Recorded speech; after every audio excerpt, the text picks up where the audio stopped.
سڵاوتان لێبێت و ئەم کاتتان باش بینەرانی خۆشەویستی تەلەڤیزیۆنی کۆمەڵا خۆم بە بەختەوە ڕزانم جارێکی تر ئەبمە میوانی ماڵەکانی ئێوەی خۆشەویست بۆ پێشکەشکردنی بەرنامەکەی خۆتان واتە بەرنامەی ئێمە و بینەران.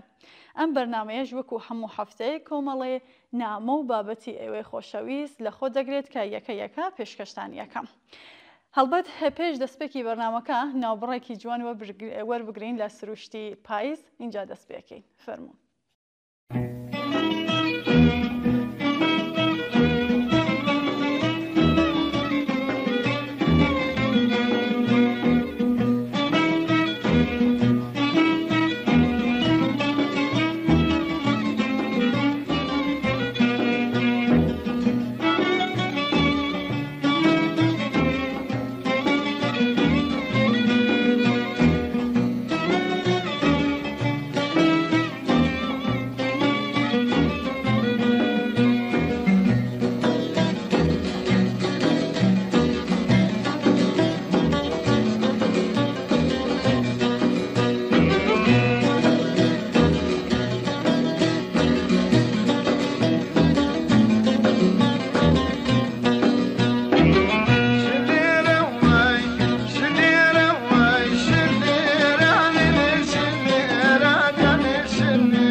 هەفتەی ڕابردوو سەرنجام دوای دانوستانە بەیەکامەکانی کاربەدەستانی کۆماری ئیسلامی لە پەراوێزی کۆبوونەوەی گشتی ڕێکخراوی نەتەوەیەکگرتوەکان مەکانیزمی ماشە یا هەمان گەڕانەوەی تەحریمی هەمەلایەنەی نەتەوەیەکگرتوەکان کارەکرایەوە. لە ڕاستیدا بەر لەمەش تەحریمەکانی تا ئێستا کاریگەریەکی وێرانکەری لەسەر ئابووری ئێران و بە تایبەتی بژێوی ژیانی خەڵکی ئاساییدا نەبوو. ئێستا دابەزێنی نرخی تمەنی ئێران بۆ ئاستی $1 بەرامبەر بە سەروی 112,000 تمەن نیشانی قوڵایی و خێرانە ئابووریەکە وڵاتی داگرتووە. ئەم بەرزبوونەوە بەرچاوی نرخی دراو توانای کڕینی بنەماڵەکانی بەڕادەیەکی زۆر کەم کردووەتەوە و ژیانی کرێکاران و چین و توێژەکەم دەهاتەکانی خسوەتە ژێر گوشارێکی کارەساتبارتر لە پێشوو. واقعیت ئەوەیە کە کۆماری ئیسلامی لە گێژاوی خێرانێکی قوڵی یابووریدا گرفتار بووە کە هیچ ڕێگە چارەسەرێکی سادەی بۆی نییە. ئەم قەیرانەکە ڕیشەی پێکاتەی هەیە ئاکامیە و سیاسەتانەیە کە ئەم دەسەڵاتە لە ماوەی 46 ساڵی ڕابردوودا پەرڕەوەی کردووە و گەیشتووەتە ئێرە. بۆچی وای لێ هات؟ دەتوانین لەم سیاسەتانەدا بیبینینەوە. تەرخانکردنی بودجەیەکی زۆر و زەوەند بۆ پرۆژە سەربازیەکان و لەوانە پرۆژە پیساندنی ئۆرانیۆم بۆ هیوایە کە مانەوەی خۆی لەو ڕێگەیەوە گەرانتی بکات و خۆی بسەپێنێت. هەزینەی لە ڕادەبەدەری ناوەندە ئاینی و دام و دەستگا ئەمنیەکان و خەرجکردنی بودجەیەکی زۆر بۆ دەستێوەردانە ناوچەیەکان. گەندەڵی بەربڵاو لەسەر تاپێ دامەزراوە حکوومەتیەکان. ناکارامەیی لە پاڵ سنباندنی بێمافی و سەرکوتی لە ڕادەبەدەری ناوخۆیی لە زۆمرەی ئەو هۆکارانن کە بە پلەی یەکەم گوشارەکانی سەر ژیان و بەڕێچوونی کرێکاران و زۆربەی هەرە زۆری خەڵکیان تونتر کردوێتەوە. هاوکاتیش سزا دەرەکیەکان و پەراوێزکەوتنی نێودۆڵەتی کەسب و کاری بە تەواوەتی وەستاندووە و بەرهێنان و گەشە یابووری لەگەڵ ئاستەنگی جدی بەرەوڕوو کردوێتەوە. ئەم سیاسەتانە بوونەتە هۆی ئەوەیە کە دانیشتوانی ئەم وڵاتە کە لەسەر دەریایەک لە سامانی سروشتی لۆپەڕی هەژاری و بێدەرەنتانی دابژی. ئامارەکان نیشانی دەدەن کە نزیکەی 70 لە سەدی کرێکاران و زەحمەتکێشانی دانیشتوێران لە ژێرهێڵی هەژاریدا دەژین. لەوەها هەلومەرجێکدا حکوومەت بۆ پڕکردنەوەی کورتهێنانی بوجێ خۆی دەستدرێژی کردوتە سەر سفرەی کرێکاران و زەحمەتکێشان. کەمبوونەوەی خزمەتگوزاری کۆمەڵایەتیەکان، بەرزبوونەوەی نرخی پێداویستەکان، هەڵاوسانی بەربڵاو و دابەزینی توانای کڕین بارودۆخی ژیانی بێبەشانی بە چەند قات قورستر کردووە. هەموو ئەمانە گەلێک خەساری کۆمەڵایەتی بەدوای خۆیدا هێناوە. واقعیت ئەوەیە کە گەمارۆ ئابوووریەکان بەبێ لە بەرچاوگرتنی ئامانجە سیاسیەکانیان بەکردەوە سیاسەتێکی بە تەواوەتی دژە خەڵکین. ئەم سیاسەتانە کە لەلایەن زلهێزە ڕۆژاواییەکانەوە دەسەپێنرێن هەرچەندە بەڕەواڵەت ئامانجیان حکوومەتە، بەڵام لە واقعدا قورساییەکەی بە شێوەیەکی سەرەکی دەکەوێتە سەرشانی خەڵکی یاسایی. سیاسەتمەدارانی ئەمریکا و ئەوروپایی باش دەزانن و باش ئاگاداری ئەو ڕاستیان کە سزاکان دەبێتە هۆی پەرەسەندنی نەهامەتی و هەژاری گشتی. ئامانجیەوان ئەوەیە کە خەڵک بخەنە ژێر گوشارەوە بۆ ئەوەی لە ڕێگەی ناڕزایەتیەکانەوە ڕژیمی ئێران ناچار بە گۆڕینی سیاسەتەکانی بکەن. ئەم ئاراستەیە کە بەکردەوە خەڵک دەکات بە بارمتەی ناکۆکیە سیاسیەکان نمونەیە کە لە بەکارهێنانی ڕەنج و ئازارەکانی مرۆڤ وەک ئامرازێک بۆ گوشاری سیاسی. بەڵام خەڵکی ئێران بەرامبەر بەم هەژاری و تاڵانچیەتیە بێدەنگ و بێ هەڵوێست نەبوون. ئاخێزەکانی بە فرامباری 96 و خەزەڵوەری 98 لەلایەن جەماوەری هەژار و بێبەشەوە بەڕێوەچوو. ئەوان لە ئاخێزی شۆڕژگەرانی 1401 و 1402 بە دروشمی ژنج یان ئازادی سەر لە نوێ هاتنەوە مەیدان. ئەم جارەیان خەبات لە دژی هەژاری گرێدرا بە چەند فاکتەرێکی بنەڕەتی دیکە وەک ستەم و سەرەڕۆیی و ئاین و پیاسەلاریەوە.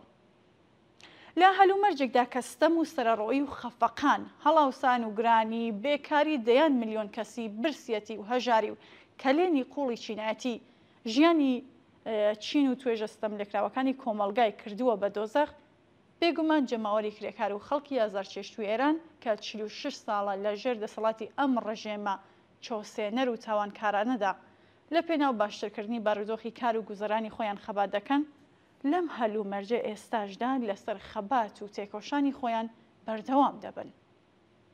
کرێکاران و ئەو جەماوەرە ئازارچێشتووەی کە گوشارەکانی بژێوی ژیان تەنگی پێ هەڵچنیون هیچ ڕێگایەکیان نییە جگە لەوەی کە بە مەبەستی باشترکردنی بارودۆخی ژیان و دەربازبوونیان لەو دۆزەخەی کە ڕژیمی سرمایەداری ئیسلامی دروستی کردووە قۆڵی همەتی لێ هەڵبماڵن.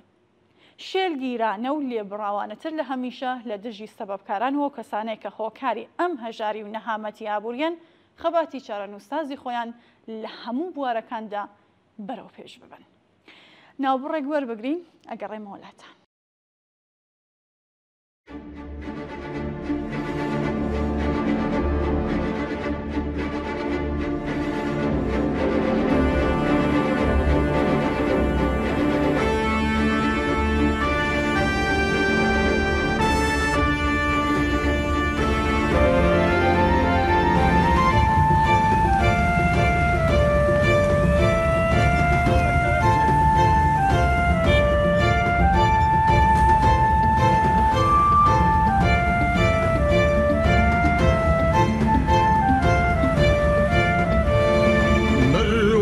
توفانی شورش بستاوە هێرشی ڕاشی دێوەت ماش لەولاوە هەڵکەین ئاڵای هەڵمەداری و ڕاپەڕی ئاڵای سووری ئازادیمان شاکەوە کارگەری ڕابەر پێشەنگی جەماوەت هەستین ڕابین بۆ ڕزگاری بەشار هەستین تێکرا خوێن مشتەفر و تولاکەی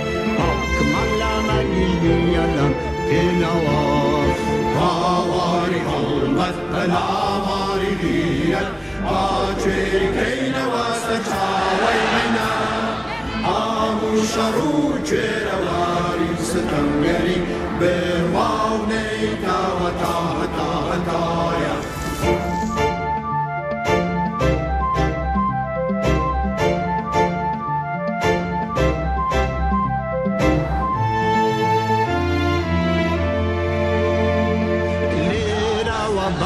دەکەینە تا شیکاگۆ دەنگەینە دەنگی یەکسر کارگەران بە تۆ با هیچ دیوارێ بەربەم دەنگە ناکی نەچەوە و ڕەنگ و پێشمنجیانە تا لە تۆ بۆ دنیایێ بێبرسی و بێمەترسی ڕابینەی کۆمەڵانی بین و چەوچاوە هەستین تێکرا خوێندشتەق ڕوتو ناکەین تێنەوە باواری هەڵمەت بەلاماری بیرە باجێریکەینەوە سەرچاوەی مەینا هەموو شەڕ و جێرەواری ستەمگەری بێواو نەیتاوە تا هەتا هەتایە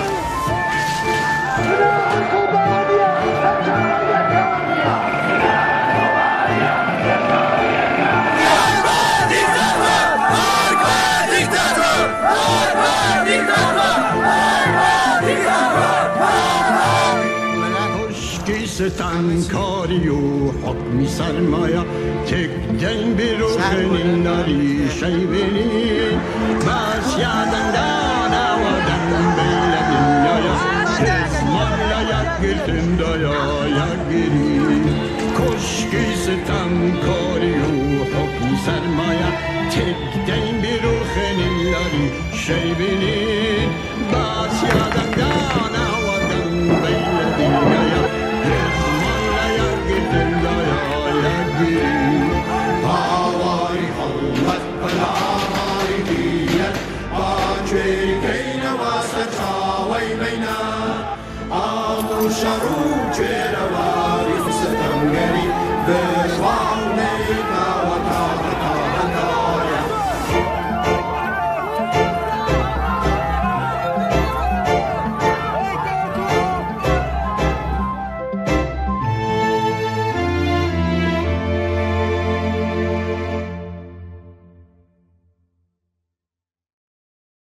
بەڵێ بینەرانی خۆشەویست ئەڕینە سەر نامەکانمان بە نامەی هاوڕێشیوەوە دەست پێەکەین. هاوڕێشیوە لە پەیامێکی کوردە نووسیویەتی لەگەڵ گەڕانەوەی تەحریمەکانی نەتەوە یەکگرتووەکان هەروەها هەڕەشەی سەربازیش سەری هەڵداوە.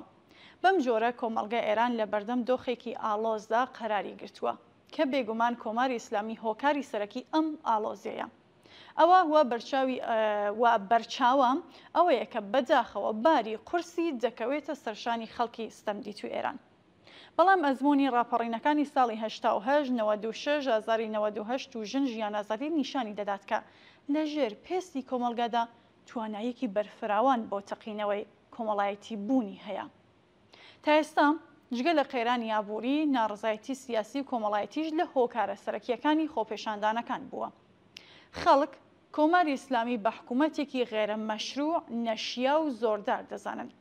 بێگومان گەڕانەوەی تەحریمەکان فشاری یابووری تونتر دەکات و ئەگەر هێرشی سەربازیش بە دوای خۆیدا بێنێ بە بڕوام یەکگرتووی پێکاتەی دەسەڵات لەناو دەچێت و لە ئەوە شرایەتێکدا ئەگەری ڕاپەڕینی خەڵک دژی حکوومەت زیاتر دەبێت. بەڵام ئەم ڕاپەڕینە ئەگەر لەگەڵ ڕێخستنی وشیاری سیاسی بۆ داهاتوو نەبێ بەداخەوە لەوانەیە بە ئەنجامی دڵخوازی خۆی نەگات. هاوڕێشیوە هەروەها لە درێژەدا دەڵێ نیگەرانی من زۆرتر لێرەدایە.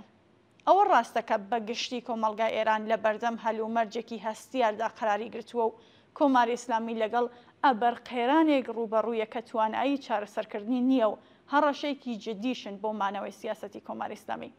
بەڵام ئەم پرسیارە ئەمە ئێستا پرسیارەکە دوایی چی دەبێ؟ پرسیارەکە پرسیارێکی جدیە. گرنگ ئەوەیە هەمومان بیر لەوە بکەینەوە.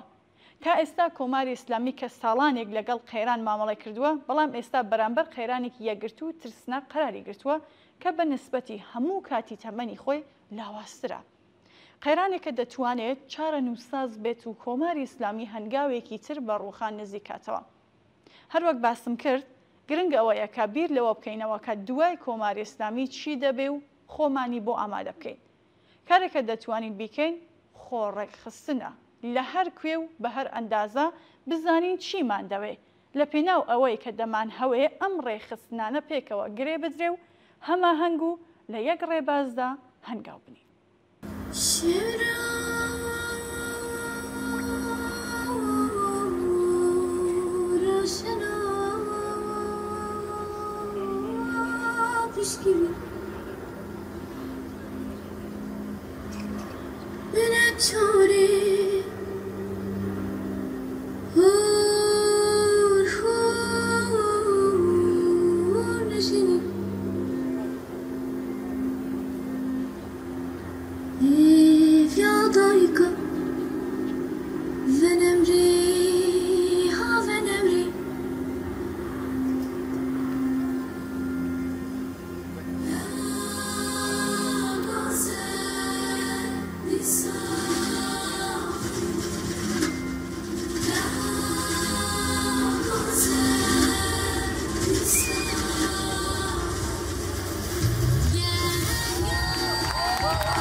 هاوڕێگوڵان لە نامەیەکدا نووسیویەتی ئەمڕۆ ئێران لە یەکێک لە گرنگترین و هەستیارترین قۆناغەکانی مێژووی هاوچەرخی خۆیدا بەسەرەبات.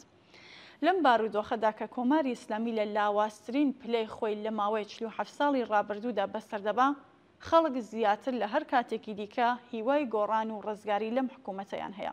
بەڵام حکوومەت هەوڵ دەدات متمانە بەخۆ لە نێو خەڵکدا لاواز بکات و هیوای گۆڕان لە دڵاندا وشک بکات. لەلایەکەوە با پرۆژەیەکی ئامانجدار هەوڵ دەدات خەڵک تاوانبار نیشان بدات، دەڵێت زۆر ئاو و کارەبا بەکاردەهێنن، یان خەڵکی ئێران زۆر مەسرەفگەرایە و یان کەلتوری دروستی مەسرەفیان نییە. ئامانج لەم قسانە هەر ئەوە نییە کە تەنها بەرپرسیاری لە سەرشانی حکوومەت لا ببن، بەڵکو گرنگتر لەوە ئەمە یەکەم متمانەی بەخۆ تێک بدەن و ئەم پەیامەیان بگەن کە ئێوە شایانی باشتر لەمەنین، خەتا لە خۆتانە. لەلایەکی دیکەوە کارناسە حکوومەتیەکان و ئەوانەی بەرژەوەندیان بە مانەوەی کۆماری ئیسلامی داگرێدراوە و تەنانەت هەندێکیان بە ئەنقەست خەڵک لە گۆڕان دەترسێنن، دەڵێن ئەگەر کۆماری ئیسلامی بڕوات بارودۆخ خراپتر دەبێت. یان لە ڕوانگەی مخالفەتەوە بەردەوام دووبارە دەکەنەوە. چەندین جار هۆڵماندا نەبوو، هێرشی دەرەکیش کاری نەکرد. ئەمانە ناڕۆن ئەم قسانە بۆ ناومێدکردنی خەڵک دەوترێن کە یەک ئامانجی هەیە، ئەویش بەردەوامبوونی دیارە دەبێت لە بەرامبەر ئەم ڕۆتە هەڵەدا بوەستین و لە خەڵکی سەمدیتووی ئێران دیفاع بکەین. جارێ لەوە گەڕین کە ئەمە درۆیکی ئاشکرایە کە هیچ نییە تا مەسرەفی بکەن. بە پێچەوانە خەڵکی دەستەنگ لە کەلتوری مەسرف ئەوە فێربوون، دەست پێوەگرتن بەداخەوە فێربوون کە پێ بنێن بەسەر پێداویستەکانی خۆیانەوە، کەوا بوو بە بڕوای من زیادە مەسرف یان ئۆلگوی مەسرف قسەیەکی بێبنەمایە. بەڵام ئەوەی هەندێک کەس بەم شێوەیە قسە ئاکات و خەڵکی ئێران شایستەی گۆڕانکاری و دەستڕاگەیشتنی مافەکانیان نازانێ، جیا لەوەی لە خزمەت بە گوتاری دەسەڵات دەکەن، لە هەمان کاتدا ستەمێکی ئاشکرایە لە دژی خەڵکێکە بە درێژای مێژوو دژ بە ستەم و چۆسانەوە بوون. ئەگەر قبوڵی بکەین کە ڕەوتی ئەم بەرەنگاریە سروشتیە سروشتی خۆی هەیە و لە ئاکامی ئەزمون و خەتادا بەدەستێ، ئەم خەڵکە لەم ساڵانەدا جار لە دوای جار هاتوونەتە سەر شەقام. هەزینەی زۆریشیان داوە، خۆشەویستیەکانیان لەدەست داوە، بەڵام تەسلیم نەبوون. ڕاپەڕینەگۆرەکانی 1970 ئابانی 98 هەستانی 1401 بە پێشەوانەی ئەم هۆڵانەی حکوومەت و دەست و پەیوەندیەکانیان بۆ دڵساڕاگرتنی و ترساندنی خەڵک سەلماندوویەتی کە هەم داواکاری گۆڕان و هەم حازر بوون نرخەکەشی بدەن. هەر جارێک دوای هەر سەرکوتێک دووبارە قامەتیان ڕاست کردوتەوە. کاتێک ئەمڕۆ بەرپرسانی کۆماری ئیسلامی تەڵەبکارانە لەگەڵ خەڵک قسە دەکەن، کاتێک تەنانەت بەناو کارناسان و پسپۆڕانی مێدیایی لە چاوی خەڵک دەڕوان و دەڵێن پێویست نییە گۆشت بخۆن، مێوە زۆر بەکارمەهێنن، بەکارهێنانی ئاو و کارەبا زۆرە، تەنها یەک پەیامیان هەیە: ئێوە مافتان نییە زیاتر داوا بکەن، هەر ئەمەیش زۆرە بۆتان. ئەمانە تەنها فێڵن بۆ شاردنەوەی ناتەوانی، بێکفایەتی و گەندەڵی سیستماتیکی حکوومەت. چۆن دەبێت لە وڵاتێکدا کە دووهەم پاشەکەوتی گازی جیهانی و سێهەم یان چوارەمی پاشەکەوتی نەوتی دنیای هەیە زستانەن گاز ببڕدرێت؟ چۆن ممکنە وڵاتێک بە ئەم سامانە گۆرانە خەڵکەکەی لە دابینکردنی سەرەتاییترین پێداویستەکانی ژیان، نان، گۆشت، دەرمان، پەروەردە، خۆشی، ئازادی و هیوە تووشی قێران بن؟ وەڵامەکە ڕوونە. بەرپرسان 47 ساڵ حکوومەتیان کردووە، بەڵام وەڵام دەرەوە نین.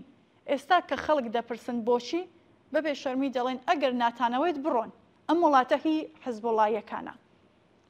بەڵام بە پێچەوانەی ئەم قسەیە دەبێ بڵین ئەم وڵاتە هی ئەو خەڵکەیە کە کاری تێدا دەکەن و سەرۆت و سامانی بۆ بەرهەم ئەهێنن، نەمە شتێک مفتخۆر کە هیچ قازانجێکیان بۆ ئەم کۆمەڵگایە نییە. ئەوەی وا بە زۆر و سەرکوت سەروەرت و سامانی ئەم وڵاتەی تاڵان کردووە، ئەوەی وا بە خەڵک ئەڵێن کەم خۆن و کەم مەسرەفکەن، بەڵام لە ئاکامی تاڵانی سەروەت و سامان هەمانی خەڵک دەخۆن، دەبێ بڕۆن. ئەوانەی وە توانایی دارێک کۆمەڵگایان نییە دەبێ بڕۆن. خەڵکی کرێکار و زەحمەتکێش کە خالقی سەروەت و سامانی ئەم وڵاتەیە نابێت لە فەقر و دەستەنگیدا بژین و ژمارەیەک مفتخۆر و بێکەڵک بێن و باسی کەم مەسرەفیان بۆ بکەن. ئەوانەی وا ئێرانیان وێران کرد و 1001 دەرد و مەینەتیان سەقامگیر کردووە، ئەوانەی وا جگە لە کوشتنی خەڵک و وەزیەت و ئازاردانیان، جگە لە درۆ و فری و جگە لە گەندەڵی، جگە لە ئیعدام و تیرۆر نازانن چۆن بژین، دەبێ بڕۆن. تازامە لە حاڵێکدایە کە کۆماری ئیسلامی جار لە دوای جار دەرفەتی چاکسازی هەبووە. خەڵک لە ڕووی خۆشباوەڕیەوە بە خاتەمی 8 ساڵ دەرفەتیاندا، بە ڕۆحانیش 8 ساڵ. دەرکەوت کە ناتوانن چاکسازیش بکەن، بۆیە چیتر باوەڕ بە بەڵێنی چاکسازیەکانیش ناکرد. خودی حکوومەت بە تەقەی گولە دەری خستووە کە چاکسازی مانای نەماوە. خوێنی کچان و کوڕانی ئەم وڵاتە ڕژاوە، خوێنی هیواکان. ئێستای تر نابێ و ناتوانین لەم خوێنانە تێپەڕین، نەک بۆ خۆمان، بۆنەوەی داهاتووی. داواکان ڕۆشنە، ئازادی، بەرابەری و بەختەوەری لە ژیان. ئەم داوایانە بۆ کۆماری ئیسلامی وەڵام نادرێتەوە. 47 ساڵە تاقی کراوەتەوە و تەنها یەک ڕێگامەوە: ئەم حکوومەتە فاسد و گەندەڵ و جەنایەتکارە دەبێ بڕوات. دیارە مقاومەت دەکات، ئەم مقاومەتەی بە ئیدامەی ئاعتراض و ناڕزایەتیەکان دەبێ تێک بشکێندرێ.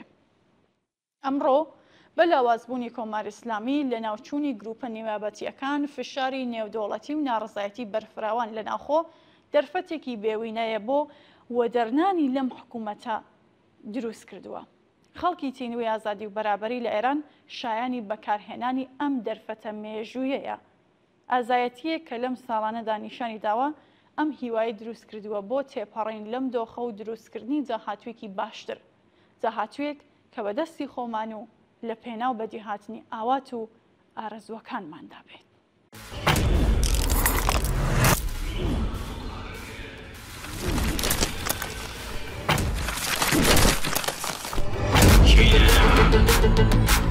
Yok kamu karker, gündüm moreçber, hemu proleter. Elli Kurdistan, Çinem,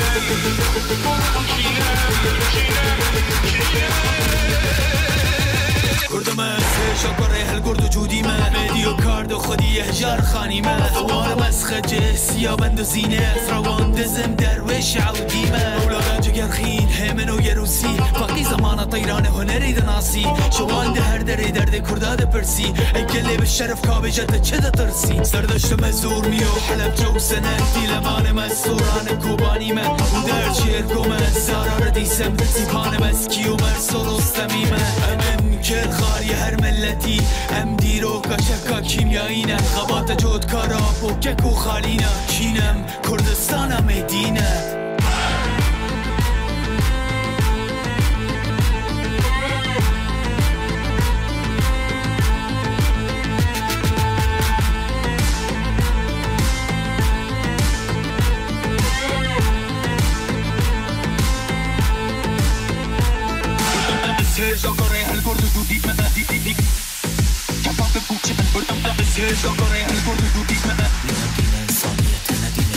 پی خدا نگرد وجدان صدای خداست آنکه تو میگویی از اسلام جداست آنکه بسمش جنایت ها میکنی خارق هستی و توی بی معرفت خداست بیزارم از این زندگی سگی سکوت و پوچی مغز و این تریپ بگی میانه یه مش مترسکی کور توف به تو اگه از بیگناهان نگی سکوت پیش کن تا نخورده ای ضربه ای خموش مگر تو سمت را نبرده ای در پی این زمستان بهاری نیز هست تو لیوان مد کن که انگار زنده ای تو اگر خیش منی درد مرا گوش کن گر توانی آتشم را خاموش کن آبدهی به غنچه خشکیده چه فایده زدی ضربتی نوش کن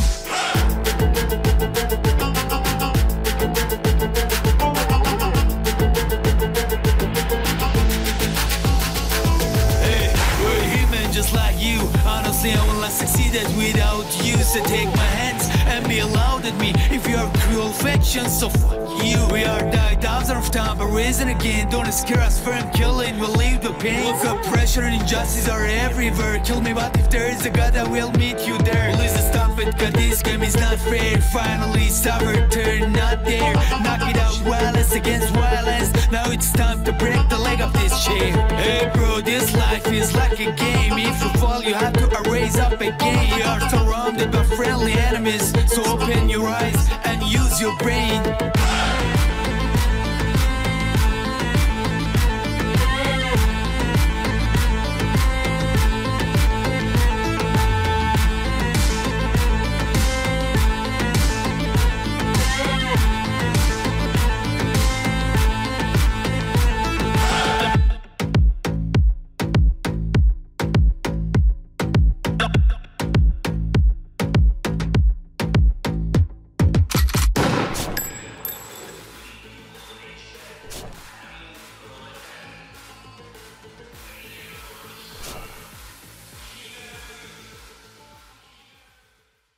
بینەرێکی تری بەرنامەکەمان بە ناوی کاگە ڕەحیم نامێکی بۆ ناردوین و نووسیویەتی منیش ئاگاداری هەواڵی کارابوونی ئەوەی پێ دەڵێن مەکانیزمی ماشە یان گەڕانەوەی تەحریبەکانی نەتەوەی گرتوەکان بووم.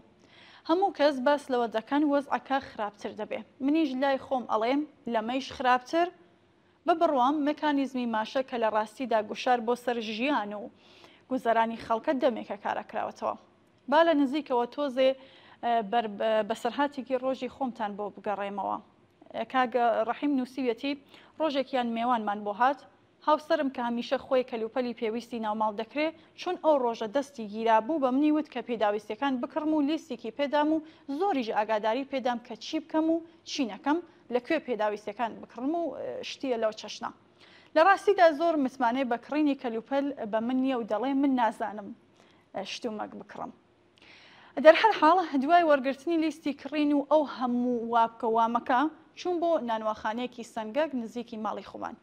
لە نانوەخانەکە پرسییم سنگەک بە چەندە؟ وتیان یەک جۆری 15,000، نانی ناوەڕاست 30,000، نانی 50,000 شەیە و لە کۆتاییدا سنگەکێکە لە سنگەکەکەی جاران بشێت 70,000 تمەنە. لام سیر بوو واگران. من ئیجازەم بوو تەنیا 50,000 بکڕم. ئەویش بڵێم نانوەخانەکە ئاردی یارانە وەردەگرن و بیر مەکەنەوە نرخی نان ئازادە. تەواو یاسایی و لەژێر چاوەدیریدایە. لەوەی تێپەڕ بووم چووم بە پێ لیستێک کە پێم درابوو برنج مەزەندە بکەم، بەتایبەت ئێستا وەرزی زۆری برنجە. نووسرا بوو نیم دانەکەی 165,000 تمەن، برنجی هاشمی 305,000 تمەن، برنجی تارم 285,000. ساحب دوکان کە زانی من سەری قیمەتەکانەکەم وتی برنجی تر هەن کە سەر و 200,000 تمەنە، ئەڵبەت کوالیتیەکەی ئەمانە نییە. پرسییم ئەمانە هەمان ئەو برنجانن کە ساڵی پار لە نێوان 60 تا 120,000 تمەن بوو؟ بە پێکەنینەوە وتی بڵێ. دێ چی بکەم و چینەکەم زەنگمدا بۆ ماڵەوتم قیمەتەکان ئاوایە چی بکەم؟ وتی میوانمان هەیە برنجی تارم بکڕم بە 285,000 تمەن. بەڕاستی لام قرس بوو. ساحب دوکان وتی چەند کیلۆت بۆ بکێشم؟ گوتم چەند کیلۆ چی کاکە؟ 1 کیلۆ لەوە زۆرتر ناتوانم. لای خۆشم بیرمە کردەوە کە کیلۆیەک لەوانەیە بەش نەکات. سێر بکەن چ دۆخێکە؟ بیرم دەکردەوە ئەو قیمەتانە دۆخی سەختی ژیانی ڕۆژانەی خەڵک لە ئێران نیشان دەدات. زیادبوونی نرخەکان بەم شێوازە کە هەندێک جار 2 جار یا 3 جاری نرخەکانی ساڵی پارە کاریگەریکی قورسی هەیە لەسەر توانای کڕینی بنەماڵەکان. کاگڕەحیم دەڵێ هەر لەو فکر و خەیاڵەدا بوون کە کاتێک خەڵک ناتوان خۆراکی سەرەتایی وەک نان و برنج بە نرخێکی گونجاو بکڕن، تەنانەت ئەوانەیە کە لە سیستمی یارانەیەشدا دەژین دەبێت چ فشارێکی زۆر لەسەر شانیان هەست پێ بکەن. چوومە شوێنی مێوە و سۆزە. بەباسی میوەکانتان بۆ بکەم کە لە 100,000 تمەنەوە دەست پێ دەکەن. ئەویش نەک لە فروشگا لوکسەکان، هەر لە گەڕەکی ئەملاوە لای خۆمان. شەفتاڵو یا نازانمەوە چی پێژن، هەمان شەفتاڵوی فارسی 150,000 تمەن، کۆخ 140,000، هەنار 120,000، ترێ سەروی 100,000. ئەی هاوار لە کڕین نەدەهاتن، بەڵام وترا بوو میوانمان هەیە. ناچار لە هەر کامی تۆزێکم جیا کردەوە. دوای بە پێ لیستێک کە پێم درابوو دەبوو مریشک بکڕم. مریشکە بێکوالەتیەکان هەر کیلۆ 135,000 و مریشکی بەگرادی باشتر سەر و 150,000 تمەن. بە سەرسوڕهێناری دەپرسم زۆر گران نەبوو؟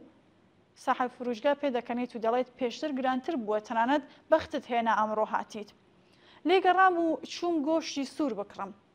کاتێک گەیشتمە قەسابی تەنها نرخەکانم دەخوێندەوە، چەند ئاسان نووسی ویانە گۆشتی مەڕ 1,020,000 تمەن کە نیوەی پێست و دووگە. تێدا مابوومەوە مریشک بکڕم یان گۆشت. ناچار گەڕامەوە بۆ کڕینی مریشک. لە لیستێک کە هاوسەرەکەم پێدا بووم هێلکەشی تێدا بوو، بەڵام هێلکە بە 150,000 تمەن. لە فرۆشیارەکە دەپرسم یانی گرانتریش دەبێت؟ بە دڵنیاییەوە دەڵێت بە زۆری دەبێت، شانەیەک 200,000 تمەن. ناچار نەشانەیەک بەڵکو چەند دانەم کڕی. هەرچەندە دەزانم لە ماڵەوە لێم ڕازی نابن، بەڵام چی بکەم بەڕاستی لە کڕین ناین.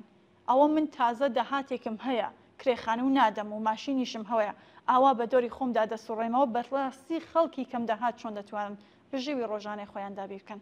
تازە زۆر خەڵکن کە دەبێت کرێخانە و هەزینەی ئاو و بەرق و هاتوچوو زۆر پێداویستی تریش بدەن. کاگڕەحیم لە ئێدامەدا نووسیوێتی پێش خۆم بیرم دەکردەوە ئەوانەی منداڵی قوتابخانەیان هەیە چیەکەن. هاوڕێکەم بۆ داخلکردنی دوو منداڵەکەی 300 ملیۆن تمەنی داوە، ئامادەی 180 ملیۆن تمەن، سەرەتایی 120. ئەویش لە ناوچەی خواروی شار. ئەو هاوڕێم دەیکوت براچکۆکەکەم بچووکەکەم چووەتە زەرەوە و لەوەی کرێکاری دەکات، جارجار پارەمان بۆ دەنێرێت. دەڵێت ئەو یارمەتی دەرمانە. هەروەها دەیکوت جیاتی 12 جۆری کڕین بە 2-3 جۆر ڕازی دەبم. هەموو ئەوەندەی کە ئەم هەفتەیەش بپەڕێت بزانین چی دەبێت. لە خۆمە پرسم یانی لەمەش خراپتر دەبێت؟ ئەمانە کە باسکرا تازە گۆشێکی زۆر بچووک لە دۆخی خراپی یابووری و ژیانی بەشی هەرە زۆری خەڵکە. ئەو کرێکارە ڕۆژمزدانە، ئەو خەڵکەکەم داهاتانە، ئەو مامۆستایانە، ئەو بێکارکراوانە، ئەو ژنانەی سەرپەرشتی ماڵن، ئەوانەی نەخۆشەکانیان دەبێت چارەسەر بکەن، ئەوانەی ددانیان دێشێت، ئەوانەی کرێماڵەکانیان دوو بەرابەر بووە و نیانەکە بیدەن ئاخۆ چیەکەن بەڕاستی بۆ وا دەبێ تاکەی کێ خۆڵقێنەری ئەم زەخت و فشارانەیە کێ وەڵام دەرەوەیە دەزانن چەندە زەخت دەخاتە سەر ڕۆح و ڕەوانی خەڵکی تازە هێشتا جەنگ نەبووە هێشتا چەند ڕۆژ لە گەڕانەوەی تەحریمەکانی نەتەوەی گرتوەکانی تێنەپەڕیوە تازە هێشتا مەترسی شەڕێکی تر بەسەرمانە دەسوڕێتەوە یانی خراپتر لەمەش دەبێ کەوتمە بیری ئەوەی کە تۆ بڵی ئەم دۆخە هەروە بەردەوام بێ هەرچی سەر دێنم و دەیبم ئەزانم کە ئیدامە نادرێ سەرنجام لە شوێنێک دەتەقێتەوە بەڕاستی حەقی خۆیەتی کە بتەقێتەوە آخر بۆ دەبێ وابێ حکوومەتێک هەیە بەڕێوەبردنێک هەیە بەڕاستی بوون و نەبوونی فەرقێکی هەیە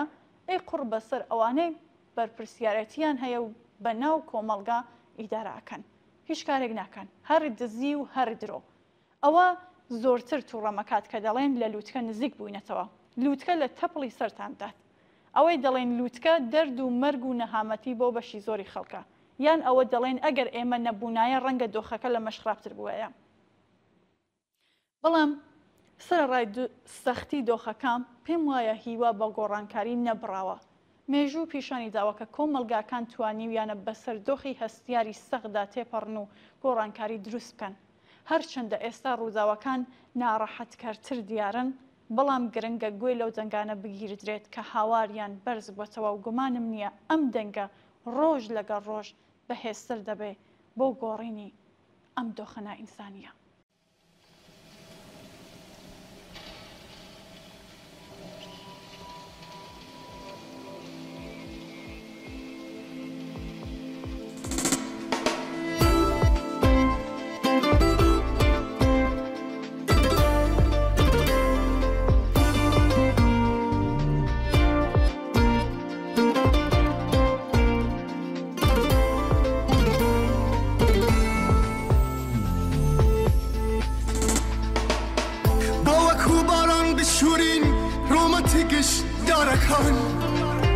چشتی دریا چین خونی ماس یخم بارکان بابا گریجی گنم رنگین بکین گش دشتکان بو هجاری سفرکان من با بخنین شیرینان بو هجاری سفرکان من با بخنین شیرینان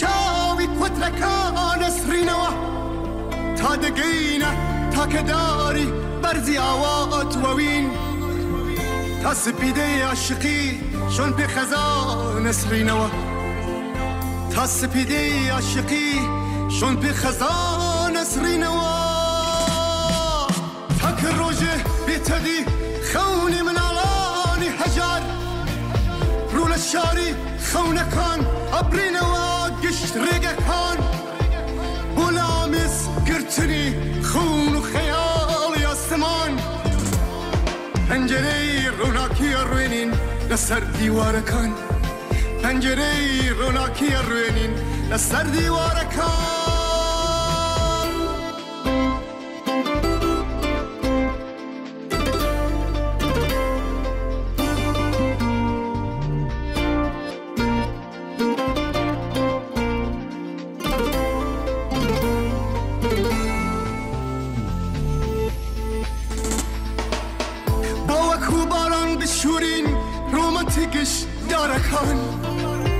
چشتی دریا چین خونی ماس یخم بارکان بابا گریجی گنم رنگین بکین گش دشتکان بو هجاری سفرکان من با بخنین شیرینان بو هجاری سفرکان من با بخنین شیرینان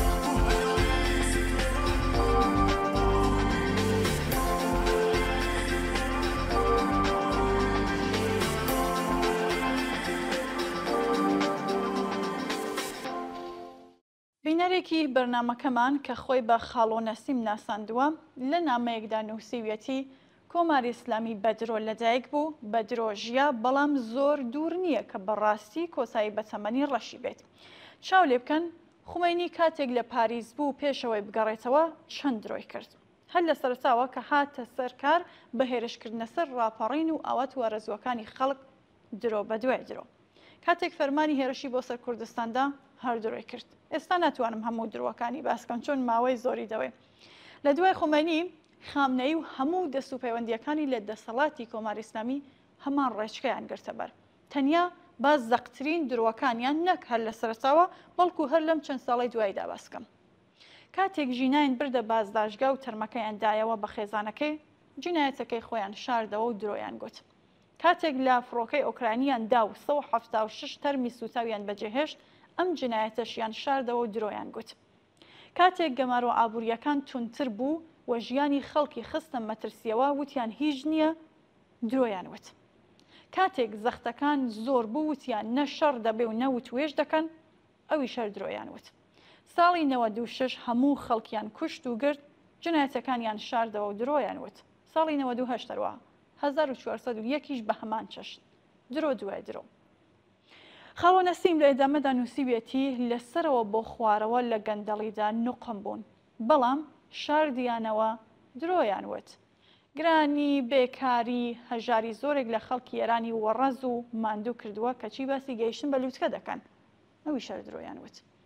کاتێک دەرکەوت زۆرێک بەناو لە دادگایکردنەکان لە مەرجی نائستانداردا بووە و گیراوەکان ناچار کراون لە دژی خۆیان قسە بکەن هەر دیسانەوە درۆیان وت.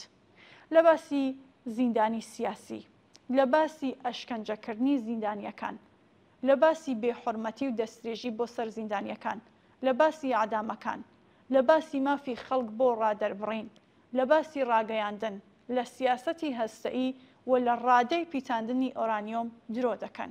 لەگەڵ هەموو دنیا درۆکەن. بۆ نەبوونی ئاو و بڕینی کارەبا، بۆ هەڵکشانی تەواڕم و بێبەهابوونی پارەی ناخۆیی هەر ئامار و زانیاری درۆ. بەڕاستی درۆکانیان کۆتایی نایە. بڵێ درۆکانی کۆماری ئیسلامی کۆتایی نایە. ئەمانە نمونەی جۆرا و جۆرە لە شکاندنی متمانەی نێوان دەسەڵات و خەڵک. هەر تاقە یەک دانە لەم دروانە کە کاریگەری لەسەر ماف و ژیانی خەڵکەیە بەسەکە کاریگەریەکی قوڵی لەسەر متمانەی گشتی هەیە کە بوویەتی. بۆیە ئێستا کەس باوەڕیان پێ ناکات.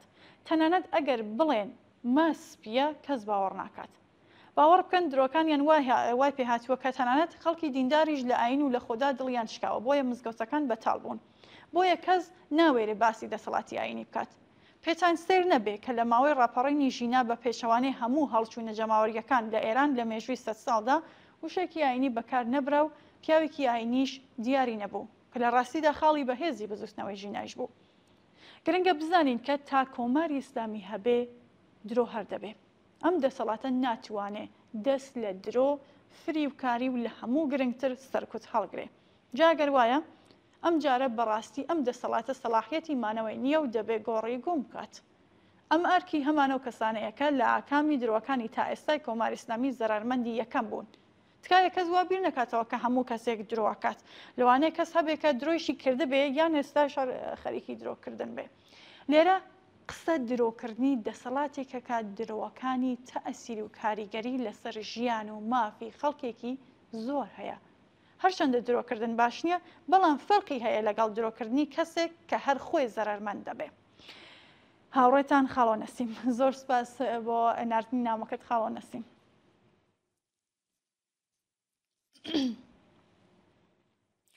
نامەیەکی تری بەرنامەکەمان نامەی کاکدارەیە. کاکدارە لە نامەیەکدا نووسیوێتی هاوکات لەگەڵ بەردەوامبوونی تاوانی جەنگی ئیسرائیل لە غەزا کا کۆمیسیۆنی سەربەخۆی ڕێکخراوی نەتەوە یەکگرتووەکانیش ئەوەی وەک نەسڵکوژی دانەوە بەریتانیا، ئوسترالیا و کەنەدا ڕایان گەیاند فەلەستین وەک دەوڵەتێکی سەربەخۆ دەناسن. فەڕەنسا، بلژیک و چەند دەوڵەتێکی ئەوروپی دیکەش وتویانە مەبەستیانە دەوڵەتی فەلەستین بە فەرمی بناسن. پرسیاری بێوەڵام ئەوەیە کە ئەم سیاسەتە لە ناوەڕاستی کوشتاری فەلەستینەکان و بێعەمەڵی هەمان ئەو دەوڵەتانە بوو بۆ وەستاندنی ماشینی جەنگی ئیسرائیل کەم ئازاری فەلەستینیەکان کەم دەکاتەوە. لە شەرایطێکدا کە ئیسرائیل بە بێگوێدانە هەموو یاسا ئینسانیەکان لە هێرش بۆ داگیرکردنی شاری غەزە بەردەوامە و ڕۆژانە لایەنی کەمی دەیان فەلەستینی دەکوژێت، ئەم بە فەرمیناسینە چ مانعەیەک دروست دەکات؟ ئایا دانپێدانانە بەستەمی سەپێنراو بە فەلەستینیەکان؟ ئایا کاردانەوەیەکی جدیە بۆ ڕاگررتنی ماشینی کوشتاری ئیسرائیل یان زۆرتر بەردەوامی دووڕووی دەوڵەتە ڕۆژاویەکان لە بەرامبەر فەلەستینیەکان؟ لە هەفتی ئۆکتۆبری 2023 تا ڕۆژانی کۆتایی سپتامبری 2025 واتە نزیکەی 2 ساڵی تەواو، ئیسرائیل لە غەزەدا هەموو ئەو جنایەتانەی ئەنجام داوەکە ڕێکخراوە نێودەوڵەتیەکان و دەوڵەتە بەناوی دیموکراتیک و بەرگری لە مافی مرۆڤی ڕۆژاویەکان کارێک بۆ ڕاگررتنی ئەم ماشینە ئینسانکوژیە ناکەن. وەزارەتی تەندروستی غەزە ژمارەی کوژراوانی 2 ساڵی دواتری 68,000 کەس ڕاگەیاندووە. بەڵام خەمڵاندنی توێژەران و پزیشکە سربەخۆکان کوژراوان بەدەستی ئەرتشی ئیسرائیل چەندین بەرابەری ئامارە ڕاگەیاندراوەکە دادەنن. لە بیرۆڕای گشتیدا ئیسرائیل تۆمەتبارە بە ئەنجامدانی کوشتاری خەڵکی بیدفاع و تاوانی جەنگ لە غەزەدا. کاتێک دیوانی نێودەوڵەتی دادپەروەری لە ژێر کاریگەری فشاری هاوپەیمانانی ئیسرائیل سکاڵای ئەفریقای باشوور خستووەتە بەر کاتی بەسەرچوون، کاتێک دادگای تاوانکاری نێودەوڵەتی بۆ بنیامین نەتانیاهو سەرۆکوەزیران و وەزیری بەرگری پێشووی ئیسرائیل فەرمانی دەستگیری بە تۆمەتی ئەنجامدانی تاوانی جەنگ دەرکرد کە تا ئێستا لەسەر کاغز ماوەتەوە، ئەم درۆیە ئاشکراتر بوو. واتە ئەم دووڕوویە ببەخشن. کاکدارە هەروەها دەڵێ دەوڵەتە ڕۆژاواییە هاوپەیمانە ئیسرائیلیەکان کە رووسیایان بەهۆی هێرش سەر ئوکراینیا بە خێرایی سزای دارایی، کەلتوری و تەنانەت وەرزشی و هۆنەریدا، ڤلادیمیر پوتینیان بە تۆمەتی تاوانی جەنگ خستووەتە بەر دواکەوتن بۆ دەرکردنی فەرمانی دەستگیری بۆ نەتانیاهو شەرمێوەنانە جوڵانەوە.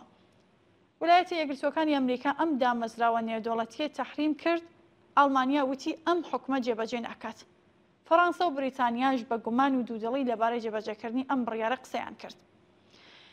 بێگومان دەوڵەتە ڕۆژاواییەکان لە ڕاگەیاندنی بە فەرمیناسینەوەی دەوڵەتی فەلەستینیشدا ناتوانن مەبەستی واقعی خۆیان بشارنەوە. کەنەدا وتوویەتی لە شەڕی ئیسرائیل و فەلەستیندا یەکەم پابەندبوونی حکوومەتی کەنەدا پشتگیری لە ئیسرائیل و ئاسایشی ئەوە.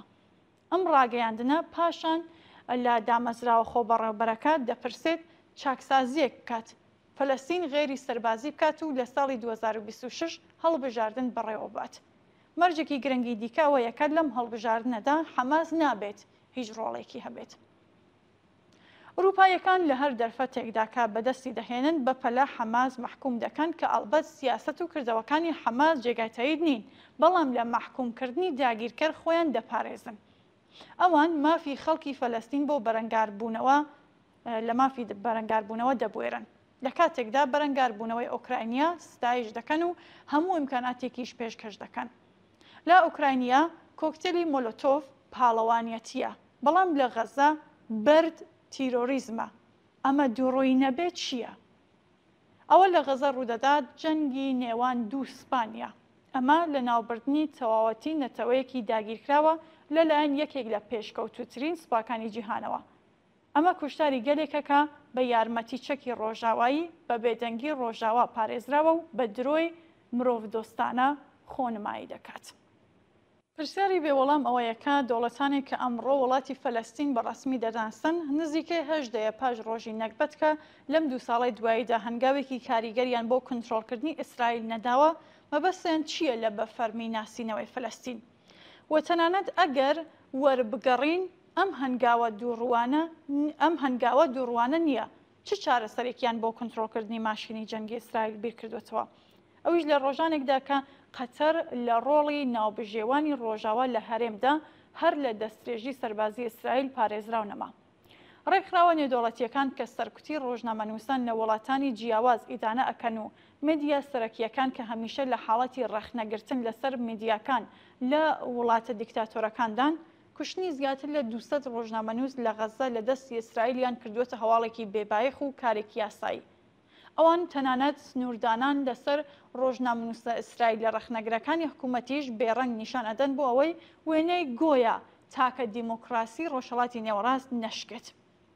هەروەک چۆن کوشتنی یارمەتیدەران، پزیشکان، پەرستاران و کارمەندانی ڕێکخراوە نێودەوڵەتیەکان لە دەستی ئیسرائیل وەک ڕێکەوتێکی ئاسایی ناوشەڕ باز دەکەن. لە ئەم بارودۆخەدا بە فەرمیناسینەوەی دەوڵەتی فەلەستین زیاتر لە گاڵتەی تاڵ و سیاسەتی فریوکاری دەچێت تا وەڵامی ئازاری مرۆڤی فەلەستینی. ئەمڕۆ دەوڵەتە ئەوروپیەکان کە دوای نزیکەی 80 ساڵ لە هەنگاوێکی سمبولیدا دەوڵەتی فەلەستینیان بە فەرمیناسیوەتەوە لە بەرامبەر کۆنتڕۆڵکردنی وەحشیگەری ئەرتەشی ئیسرائیل بێدەنگ بوون و بچووکترین سەرزەنشت و سزایەک بۆ دەوڵەتێک کە خۆی وەک قەڵای پاراستنی شارستانی ئەوروپا ناساندووە پەسەند بکەن. ئێستا هاوکات لەگەڵ کوشتاری خەڵک لە غەزا بریندارکردنیان و لە ماڵ دەرکردنیان و برسیەتی دانانیان پاش 2 ساڵ تازە هێشتا دەوڵەتە ئەوروپیەکان سەرقاڵی ڕاوێژکردن بۆ بەکارهێنانی سەرزەنشتکردنی ئیسرائیلن. ئەم هەنگاوە سمبولیە شتێک جگە لە تەسلیمبوونی دووبارە و کۆتایهێنان بە بەرەنگاربوونەوەی فەلەستینیەکان ئەم جارە لە غەزا لەگەڵ پارێزگاری لە ئاسایشی ئیسرائیل شتێکی تر نییە. چۆن ناتوانێت توندوتیژی بێکۆتای ئیسرائیل کۆنتڕۆڵ بکات و ژیانی فەلەستینیەکان لە هەمان خاکە کەمەدا بپارێزێت. کەواتە کۆتاییەکەی ڕوونا ئوسوولێکی دیکە بۆ داگیرکردنی غەزا ڕووی دیکە لە سیاسەتی ئێستەماری ڕۆژاواییەکانە بەنیازن بڵێن بەرەنگاری بێئەنجامە.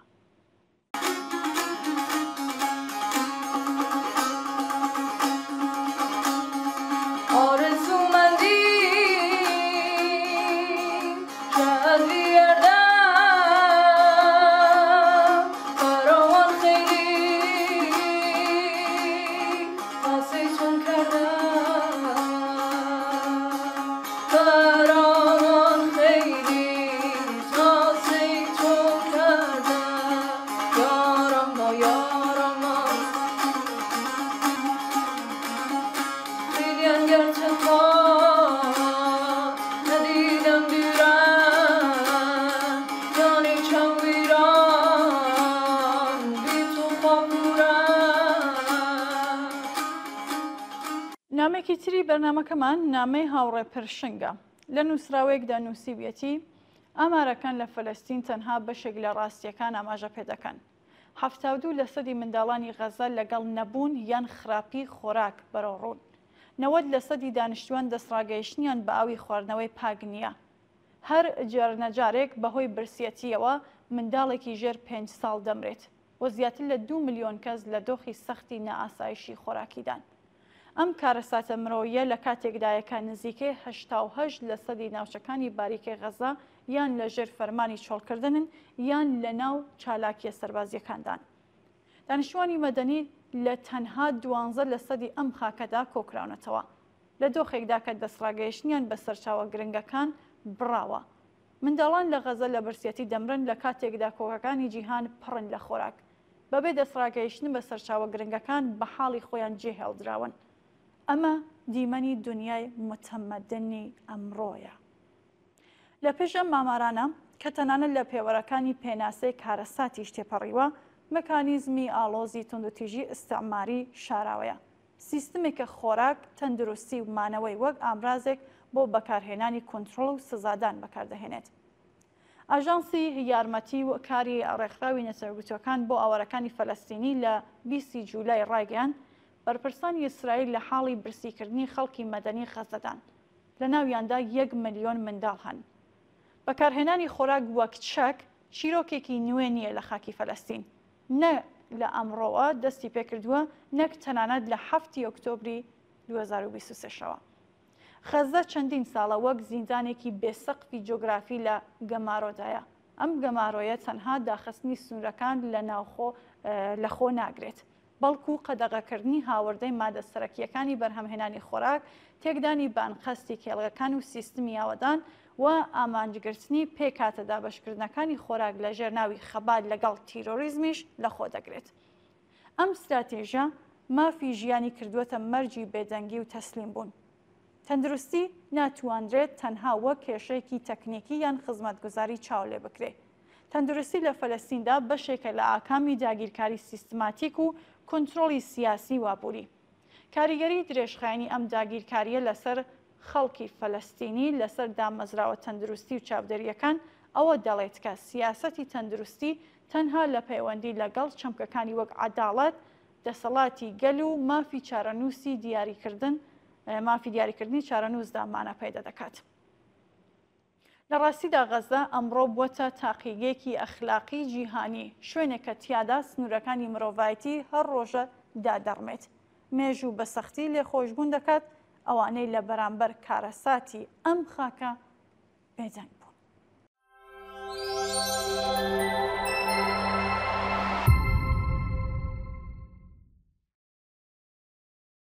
بەڵێ ئازیزان و خۆشەویستان، زۆر سپاس کە تاکو ئێستا بینەری بەرنامەی ئێمە و بینەران بوون.